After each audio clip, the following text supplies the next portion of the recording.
Bendiciones, mis amados hermanos y todos aquellos que nos pueden ver a través de estas redes sociales, a través de este canal de YouTube. Le damos gracias al Señor por permitirnos una vez más pues estar hablando acerca de esta armadura teológica, la cual hemos preparado, amado, con mucho amor para todos ustedes. En la vez pasada o el tema pasado estuvimos hablando acerca de Dios. Hablamos y dijimos de que su existencia no necesitaba ser demostrada, no necesita ser afirmada. ¿Por qué? Porque el mismo Dios se ha dado a conocer a través de las Sagradas Escrituras. Él se ha dado a conocer al hombre a través de sus Sagradas Escrituras, a través de la Biblia. Esa Biblia que usted y yo tenemos en casa, esa Biblia que usted y yo día a día la estudiamos. ¿Para qué? Para fortalecernos y para crecer en Él. Entonces Dios no necesita, amado, demostrar que Él existe, porque realmente Dios existe. Hablamos, amado hermano, ¿por qué necesitamos estudiar el conocimiento de Dios? Para que su fe sea fortalecida y para convencernos a nosotros mismos que vale la pena, mis amados hermanos, seguir creyendo en Él. Vimos también la última parte donde nos quedamos que el argumento basado en la naturaleza del hombre, dijimos que el hombre tiene una conciencia que responde conforme a sus valores, los valores adquiridos en la familia, los valores adquiridos dentro de la sociedad. Tiene conocimiento del bien y del mal. Fíjense que cuando nos trasladamos al principio, en el libro de Génesis, el Señor le dice que no comieran del árbol de la ciencia del bien y del mal, porque ciertamente el día que comiere, ese día moriréis. Entonces, vemos al Señor allí hablándonos, o hablándole en este caso a Adán, de tomar una decisión. Adán está en el huerto del Edén, está rodeado de animales, está rodeado de toda la creación divina de Dios, pero Dios le dio un mandato, o le da un mandato específico: no comas de este árbol. ¿Qué hizo Adán, amado hermano? No lo hizo porque Dios lo mandó, no lo hizo porque estaba en su naturaleza, no, lo hizo porque quiso. Adán conocía el bien, conocía lo de Dios, él no conocía el mal aún. En esta época estamos hablando del huerto del Edén, estamos hablando del paraíso, estamos hablando de la creación del hombre, la creación perfecta, la máxima creación de Dios. Y sin embargo, vemos a un Adán desobedeciendo a Dios, comiendo de ese árbol que estaba prohibido para que él comiese. No tanto porque el árbol o porque el fruto era un fruto contaminado, porque no, era simplemente el acto de desobedecer a Dios, creó y entró en él el pecado, entró en él el mal, entró en él, amado, el errar a ese blanco tan perfecto que Dios nos dio, que era la vida eterna. Dios, cuando crea al hombre, hermano, no lo creó para que el hombre muriese, sino para que fuese como Él, porque la Biblia dice de que Él creó al hombre a su imagen y a su semejanza, a imagen de Dios lo creó. Entonces el hombre iba a ser en cierta parte, y pienso yo que iba a ser eterno, pero el mismo hombre, amado, se acortó esa eternidad al desobedecer a Dios en el huerto del Edén. Y por lo tanto, este pecado original o este primer pecado del hombre trajo sus consecuencias en el resto de la humanidad. Y por eso es que nosotros hoy día, amado, estamos viendo tanto mal, estamos viendo tanta maldad en el medio de nuestra sociedad. ¿Por qué? Porque ya el pecado entró en este mundo y cada día el pecado irá en aumento. Entonces Dios le dio al hombre un libre albedrío para decidir. ¿Decidir qué? Decidir si sigue a Dios o decidir simplemente no creer en Él.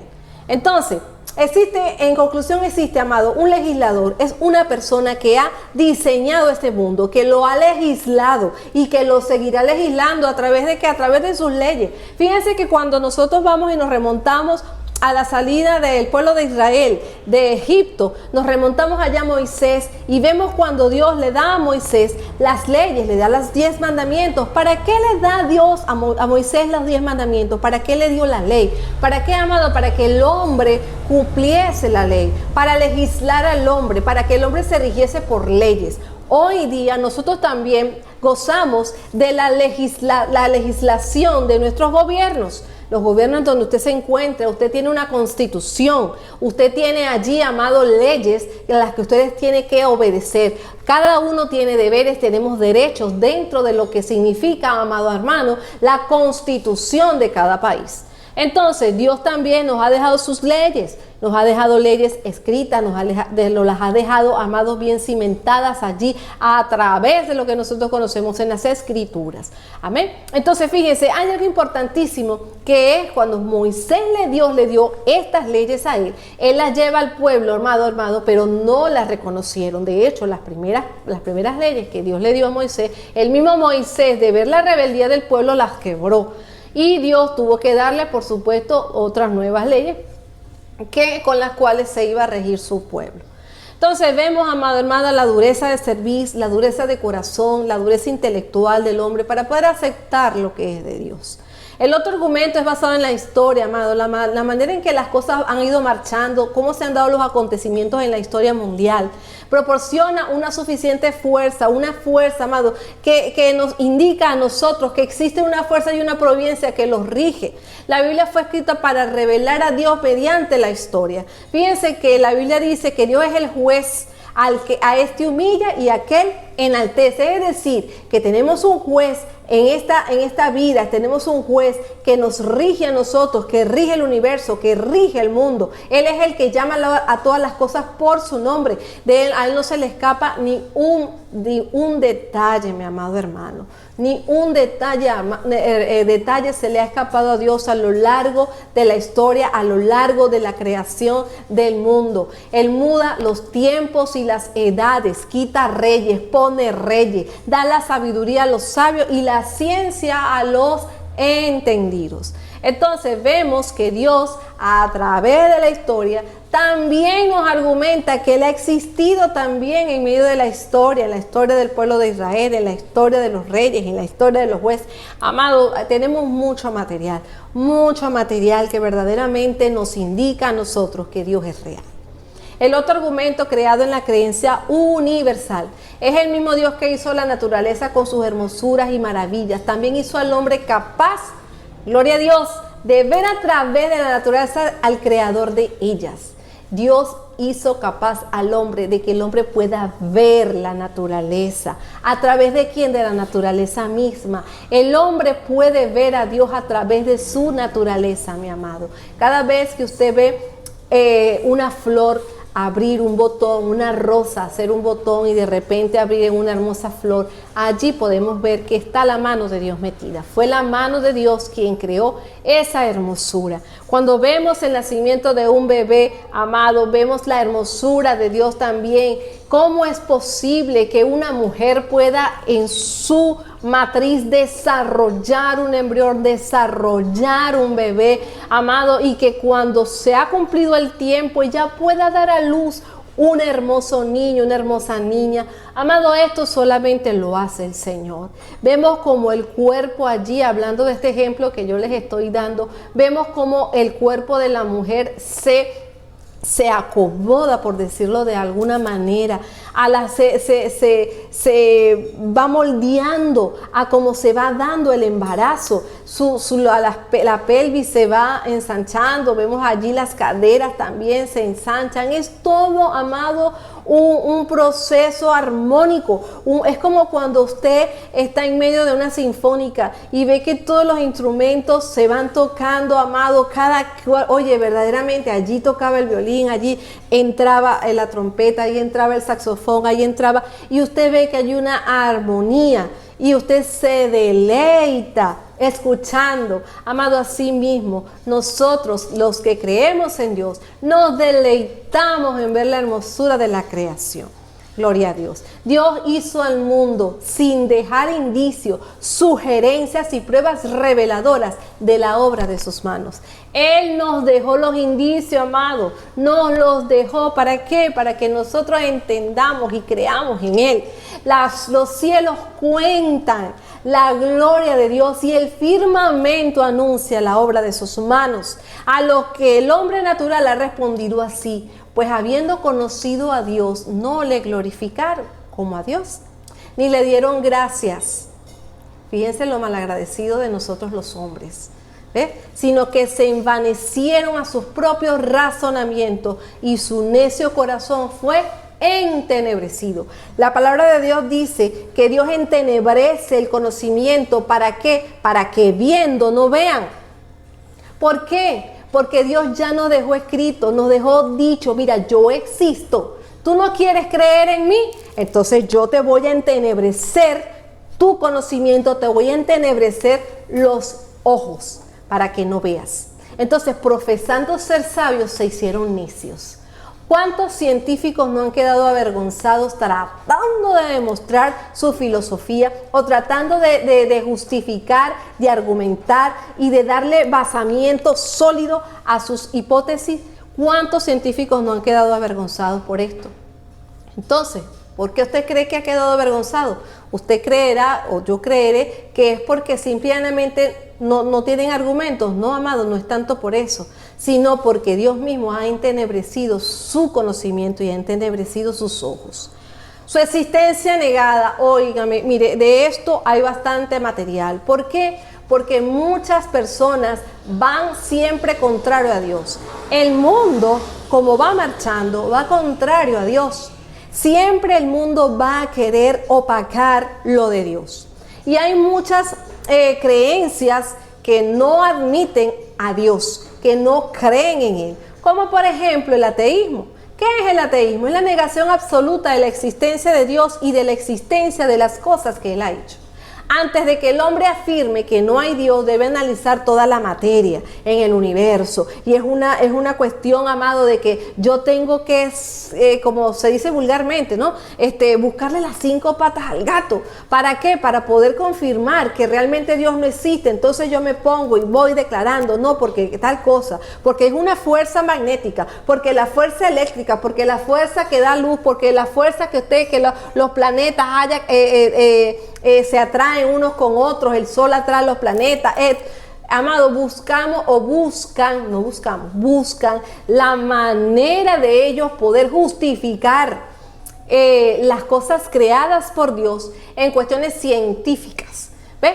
Entonces, el único, amado hermano, que puede negar su existencia es el mismo Dios. Es el mismo Dios, el único que puede negarse. Hay algo, una frase muy que me llamó mucho la atención, y es una frase del filósofo y teólogo y matemático francés Blaise Pascal, que dijo: el ateísmo es una enfermedad debido a que cuando el hombre pierde su fe se debe a un quebranto interno, traición o descuido, o de lo contrario algún ácido destilado en el alma ha disuelto la perla de gran precio. Esto me llamó muchísimo la atención porque dice que el ateísmo es una enfermedad. El ateísmo no es única y exclusivamente no creer en Dios. El que es ateo, el que se dice ser ateo, o la persona que no cree que existe Dios, realmente yo coincido mucho con Blaise Pascal, porque realmente tiene que tener enfermo el corazón para no dar su brazo a torcer, amado, de lo que sus mismos ojos ven todos los días. Ese poder respirar todos los días, ese poder ver que hay oxígeno en la tierra, de ese poder hasta del agua misma que nosotros podemos beber día a día, la cantidad de minerales y vitaminas que proporciona el cuerpo humano. Vemos que tanto el ser humano como el planeta Tierra está compuesto por el 70% en su esencia es líquida. ¿Ve? Y vemos que usted ve que todos somos líquidos, que el 70% es líquido, pero realmente, amado hermano, también tenemos otros componentes que son importantísimos. Entonces vemos también allí, como esa sinfonía que yo le decía, es ver cómo todo en la vida tiene un sentido y todo tiene un ciclo.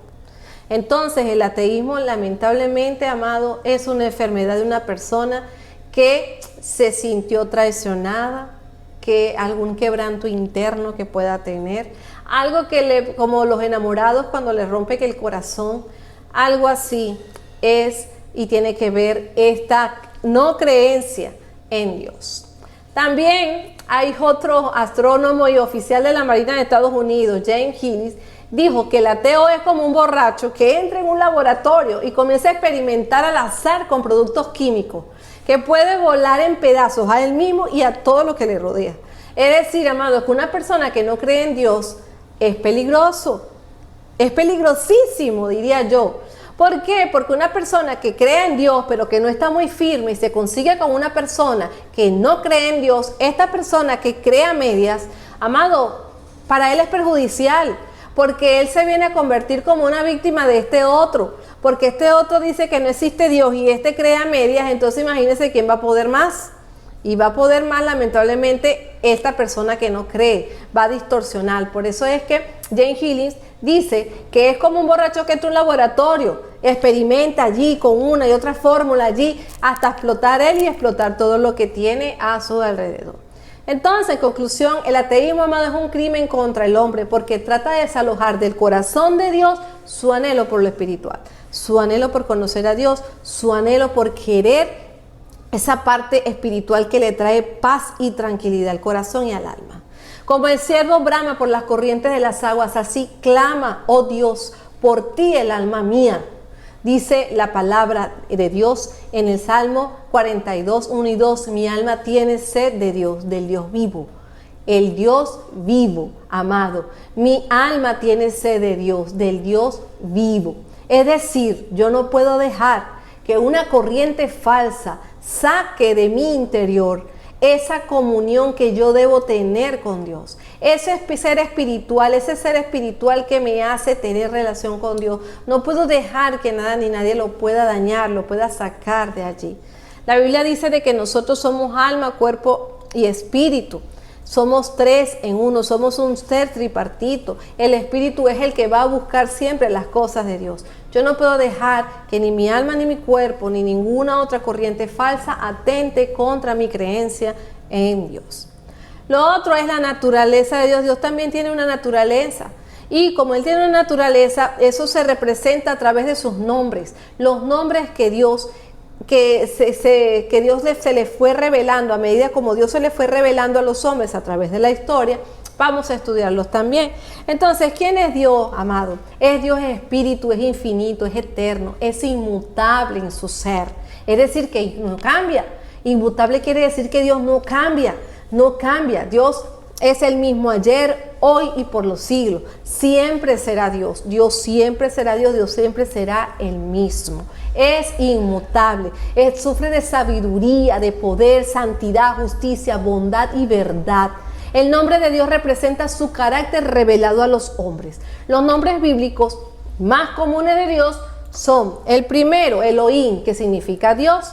Significa plenitud de poder y simboliza a la Trinidad completa, Padre, Hijo y Espíritu Santo. Es como Dios se reveló en la antigüedad a muchos hombres también, y en el Antiguo Testamento también se ha revelado Dios a través de sus nombres. El otro nombre que nosotros lo nombramos mucho o está muchas veces en la Biblia es el nombre Jehová, que significa el Dios del pacto. Procede del verbo ser, es decir, cuando usted dice Jehová, usted está diciendo el ser, es decir, que tú existes en el idioma hebreo y abarca los tres tiempos gramaticales, pasado, presente y futuro. Significa simple y llanamente que es el que fue, el que es y el que será. Esto nos da señal a nosotros de eternidad. Él es el eterno.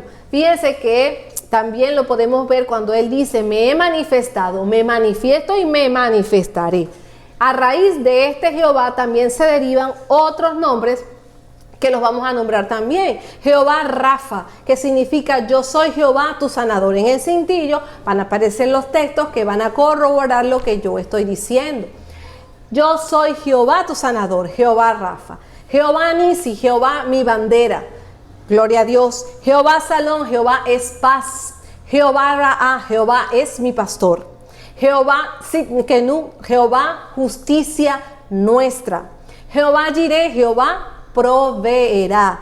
¿Cuántos no se han gozado con estos nombres de Dios? Con estas revelaciones que Dios mismo, amado hermano, amada hermana, que nos ves, o a todos los que nos puedan sintonizar a través de este canal de YouTube, podemos gozarnos y nos hemos gozado con toda la protección que el mismo Dios nos ha dado a través de su palabra. ¿A cuántos Dios les ha provisto?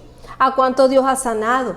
Entonces Jehová Jireh, Jehová proveerá. Jehová Sama es Jehová está allí. Otro nombre en el que nosotros podemos conseguir a Dios con respecto a su naturaleza es la palabra Él, en mayúscula y con acento. ¿Por qué? Porque en mayúscula, porque estamos hablando de Él, de Dios. Gloria a Dios. ¿Y por qué con acento? Porque muchas personas no colocan ese acento y pareciera que estuviese hablando de Él, de cualquier cosa. El agua, el hambre, el sol. Estamos hablando de Él y es Dios, el mismo Dios. Entonces, Él es empleado en el idioma hebreo por las siguientes palabras. El Elión, lo vemos en Génesis, como el Altísimo, el Dios que es exaltado sobre todas las cosas, que no hay otro por encima de Él. Él es lo máximo. El Shaddai, en muchas canciones lo hemos escuchado también. Fíjense, el Dios suficiente para las necesidades de su pueblo. ¿A cuántos Dios no se les ha manifestado como el Shaddai? El Dios que es suficiente para poder suplir mis necesidades o para poder suplir las necesidades de su pueblo. Y el Olam, que significa el Dios eterno. También Dios se ha manifestado a través del nombre Adonai, que literalmente significa Señor, y nos da a entender la idea de gobierno y de dominio. 3 veces en el año se presentará todo varón delante de Jehová, el Señor. Ahí en ese texto vemos que esa parte donde dice Jehová, el Señor, lo vemos que se da la naturaleza de Adonai. ¿Por qué? Porque nos nombra el Señor como lo máximo, como a la persona que tenemos que entregarle cuentas de todo lo que nosotros hacemos. En virtud de lo que es y ha hecho, reclama para sí servicio y obediencia de su pueblo. Usted y yo somos su pueblo. Usted y yo estamos para servirle. Estamos para hacer su voluntad. Estamos para entregarle cuenta. ¿A cuántas personas no les gusta entregarle cuenta a sus superiores? ¿A cuántas personas no les gusta entregarle cuenta a Dios? Pues déjeme decirle, mi amado, que usted no es libre. Usted aquí no es una persona libre de hacer lo que le dé la gana. No, usted está aquí para hacer la voluntad de Dios. El nombre Adonai, el nombre que estamos hablando ahorita, se aplica mucho en el Nuevo Testamento y se refiere al Cristo glorificado.